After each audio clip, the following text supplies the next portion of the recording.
llamo Tilde Rodríguez. Nací en el año 1942, hace mucho, y nací en Buenos Aires, Argentina. Eran inmigrantes, los dos habían nacido en España, en Galicia, pero en realidad se conocieron acá. Y se casaron más bien grandes para la época, ¿no? Como inmigrantes,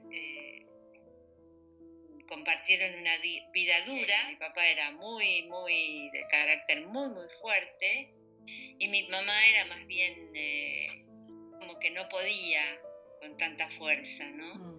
Y bueno, los dos, mi papá era comerciante, empezó siendo panadero, después tuvo un negocio con socios y después armó sus propios negocios, era muy trabajador, al extremo de un sacrificio ahora incomprensible. No puedo dejar de reconocer que tenían principios, querían a sus hijos, los educaban lo mejor que consideraban. Mi papá con su carácter, su fortaleza, su emprendimiento, y mi mamá, dentro de lo que ella podía hacer, fue la gran impulsora de que yo estudiara algo de alguna manera en algún momento. Bueno, mi papá creía que la mujer no tenía por qué estudiar, sí. Y mi mamá rompía las bolas para que yo estudiara una carrera. Eso es lo que ella influenció de alguna manera en mí. Ella murió cuando yo tenía 46 años. Yo estaba muy ligada a ella, ¿no? Cuando se murió fue la primera sensación de decir ¿qué pasó? ¿Por qué tan rápido? ¿Cómo no estuve más con ella? ¿Por qué no me avisaron que se iba a morir tan pronto? Para mí era como que era eterna. Y mi relación con mi hermano fue cambiando. Mi hermano siempre era muy generador de conflictos en la familia, los preocupaba mucho a mis papás. Había una cosa que uno tiene con los hermanos. Sabíamos que cualquier cosa, tanto él conmigo como yo con él, que si algo necesitaba, él iba a estar ahí. Con el tiempo también aprendí a valorar esa forma de vida de mis padres, ¿no? Tan austera, tan seria, tan poco divertida, pero sí de mucha intensidad. Y con respecto a mi carrera, yo de las cosas que mi papá aceptaba que yo estudiara, una era el piano.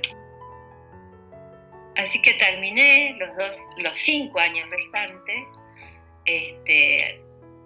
con muy buenas notas, di conciertos y qué sé yo, pero yo en mi interior sabía que esa era una carrera impuesta, no era mía. Y fue, entonces después conocí a tu papá. Bueno, quería casarme porque quería formar una familia y me quería ir de mi casa, básicamente. Y nació Cecilia y después vino Natalia y bueno, yo ya tenía bastante para hacer, pero era como que a mí me faltaba siempre algo. Entonces un día hablando con tu papá, bueno, me gustaría ir a la universidad. Y sí, anda, pero no sé si sí vas a poder, qué sé yo, bueno. Y bueno, estaba la UCA y fui a la UCA. Mi papá orgulloso porque nos pagaba a todos el colegio y la facultad como podía. Así fue que me recibí. Le estoy eternamente agradecida porque él me ayudó a ser quien soy y a poder tener mi profesión. Me encantaba lo que hacía. Me propusieron ser socia.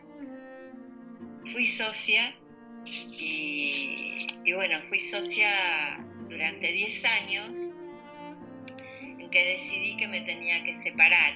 Y ahora, bueno, tengo mi propio estudio, tengo socios y me gusta lo que hago. Me veo gozando de cosas que antes no hacía, permitirme levantarme cuando me da la gana, ir a ver a mis hijas y a mis nietos todas las veces que pueda. Están lejos, así que las quiero Verlo más seguido posible, a mis nietas también y a mis nietos. Me gustó hacer un poco de catarsis de algunas cosas que nunca me atrevía a plantear o a decir. O sea, ¿qué consejo le daría a las personas que están creciendo, que están haciendo una actividad o una vida? Que siempre hay tiempo, que la vida te da el tiempo para todo. Bendito el reloj que nos puso puntual ahí. Bendita sea tu presencia.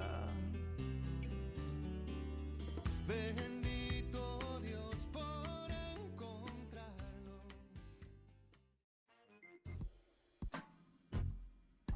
My name is Larry Lawrence Oliver Bryant.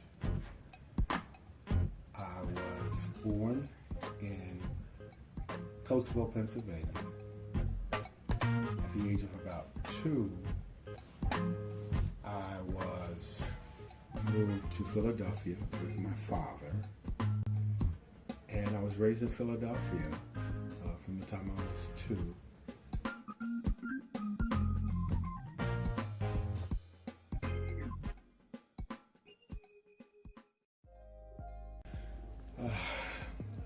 The most traumatic event that happened in my childhood happened in church. And it happened at the behest of a choir director, where I was molested from the time I was about 8, 9 years old up until I was about 12 years old. That really was the most catastrophic thing that happened to me. I think that it affected my level of trust that really still impacts me to this day. And it really affected my subsequent relationships throughout my entire life in one facet or another. But I really think it really emanates from that experience. How did my life experiences change me? One of the things in early recovery that I wanted to do, I always was academically sort of inclined. And so, and I also really wanted to examine sex and sexuality because, and it goes back to that molestation in the church and how that just impacted me spiritually so much. I wanted to know why I was gay. I wanted to know how that fit in with religion. I know what I was told. But during my addiction,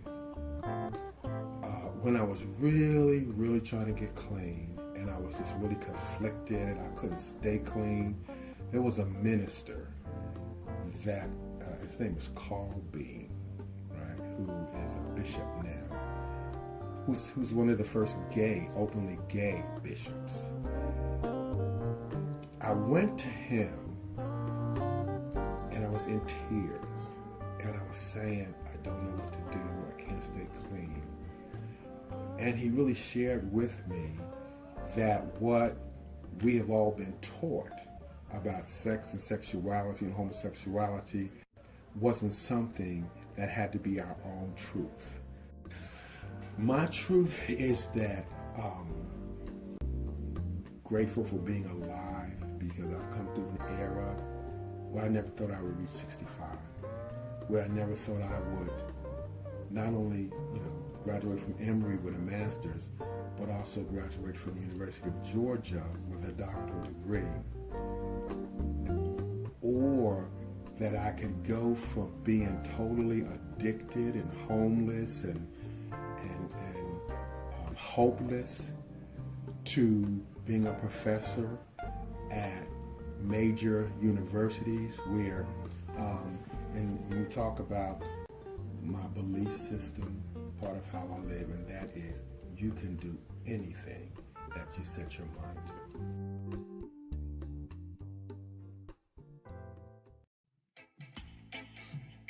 I'm Carolyn Welch. I'm from Montgomery, Alabama. I am the mother of 3 children, 2 boys, 1 girl. Mark was very spontaneous. You know, I could never predict his next move. It was exciting. I loved it. I loved spontaneity. He would be talking to me on the phone while I was in Pittsburgh, and he lived in Cleveland. We'd be talking on the phone, and somebody would knock at the door, and I said, hold on, I need to answer the door. And it would be him. You know, he just had a way of wooing me. He always made me feel like a queen. We went out to dinner, and his parents were there. We were just all at the table, and he proposed to me in front of everyone. I could not stop laughing because I wasn't expecting it. I laughed and I laughed and I laughed. And then they said, can we get you some champagne? And it made me laugh more and more and more. And I laughed for a good 15, 20 minutes.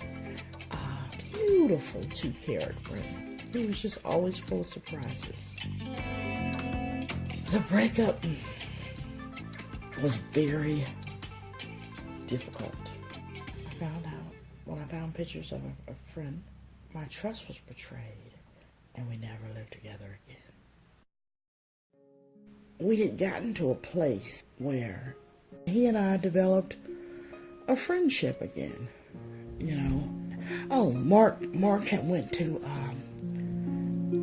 summer school, and Mark Sr. wanted to know how did it go and how was his grades, and we talked for a couple hours, and he sounded absolutely fine.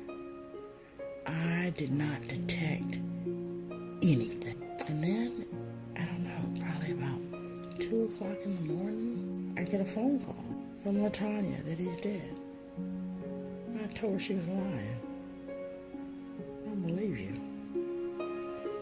Somebody else has got to tell me that, not you. You just don't want me to ever talk to him again. And the pastor got on the phone. It was true. And I screamed for hours, wondering how I was going to tell the kids. But little did I know, the kids already knew from my scream. I took on an enormous amount of guilt. I began to drink and use drugs again. I had 14 years clean in recovery. And it seemed like for a long time I wasn't going to be able to stop. And I had a moment of clarity. Well, now I'm back in recovery. I feed myself positive things on most days. Even when I have a glimpse of a negative moment, it's not gloom and doom. My vision is an abundance of peace, self-acceptance, self-awareness. My vision for me is to be whole. You know? On the inside. To be whole on the inside. To let that damaged girl in there grow all the way up.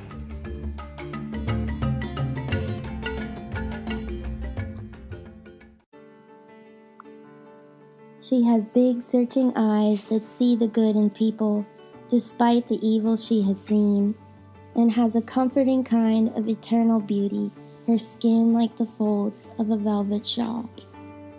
I will never know what it means to be a black woman in the South. I will never know what it is like to be raised in the shadow of Jim Crow.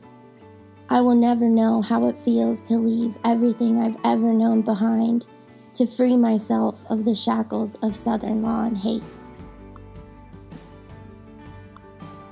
Ida Mae showed me there are different ways to grow without a father. Though my father was in my life as a child, he was not truly there because of his alcoholism and drug addiction. Ida Mae and I both experienced the absence of our father in different ways when we needed him in our adolescence. We both yearned for his presence and guidance through tough times at school. For both of us, he was not there when we needed him. Ida Mae helped me walk in the shoes of a strong woman. Anne Frank had a different story.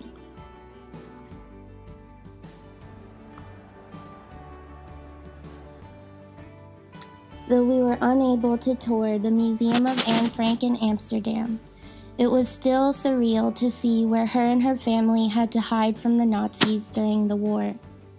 Watching the people crowded around her home taking pictures, I wondered what this young girl would think if she could see how much she had touched people's lives.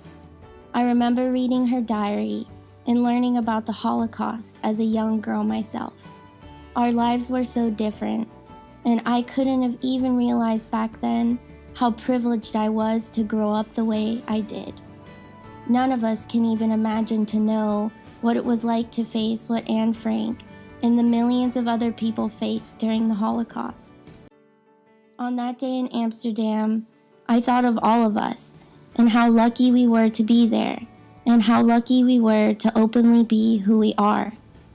In different capacities, our group would have all been at the mercy of the Nazis if we were in Anne Frank's shoes. 6 million Jewish people, 7 million Soviet civilians, 3 million prisoners of war, 1.8 million non-Jewish Polish citizens, 312,000 Serbian civilians, 250,000 people with disabilities from institutions, 220,000 Roma people, 1,900 Jehovah's Witnesses, 70,000 asocials, and thousands of homosexuals. We will never know all of their stories. We will never know who and what they loved or what they saw and thought. We are all privileged to know and read the story of a young girl who was one of the million of people murdered in Auschwitz.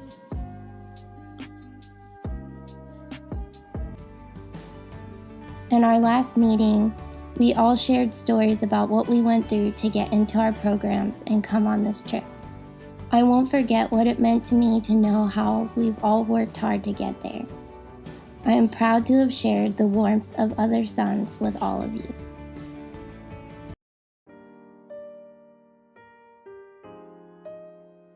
When I was about maybe 10, 11 years old, but my grandmother, Louise Wilson, took me to the Fox Theater in downtown Atlanta to see a movie.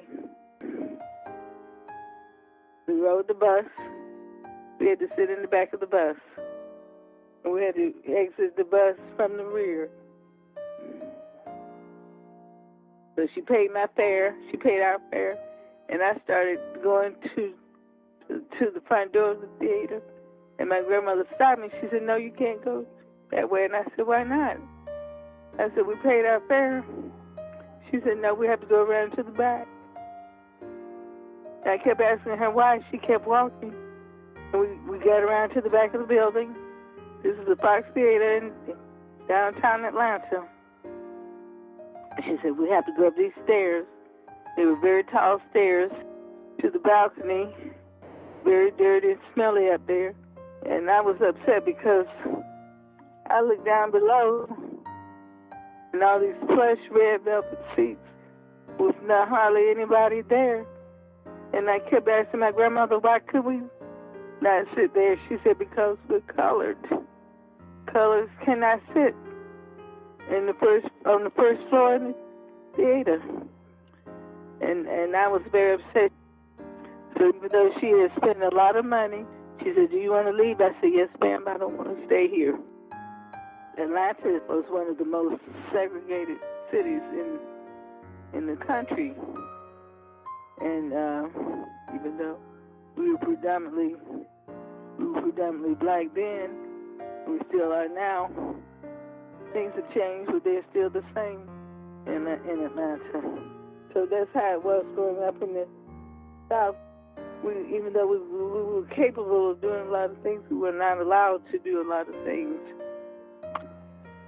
Maybe 7 years later, when I was a senior, when I was at Turner High School, H.M. Turner High School, Jesse Hill Jr. and some other civil rights activists came around to each of the black high schools and recruited top students to apply to go to the University of Georgia. And I was one of those asked to apply, and I did. We started out with maybe 20 students from all the high schools, and we ended up with two. A girl from Archer High School and me. We were the only two left. I was the first one to be accepted. My mother asked me the same question. She said, "Why are you going to Georgia when you could stay here and go to Spelman College?" And I told her, I said, "Well, because I can go." I knew that I would be able to make it because when I graduated from high school, I graduated second in my class. I was salutatorian, but 10 years ago, could not go through the front door of the Fox Theater. But I can go to the University of Georgia. Once I graduated in 1966, it was a while before I went back. I think I was invited back in 1999, the year 2000, to celebrate the desegregation of the University of Georgia. And I went to talk to some students in the Black Student Union. And they told me then, they said, things have changed, but they're still the same. Fast forward to 2017, we had the celebration in the chapel. They told us then that the chapel was packed. They had never packed the chapel before. They had come to see us. And they were all freshmen, mostly freshmen, and they had packed the chapel. And they introduced us to the students, and they said, these are your children because you're the ones who made a way for them. It was very heartwarming.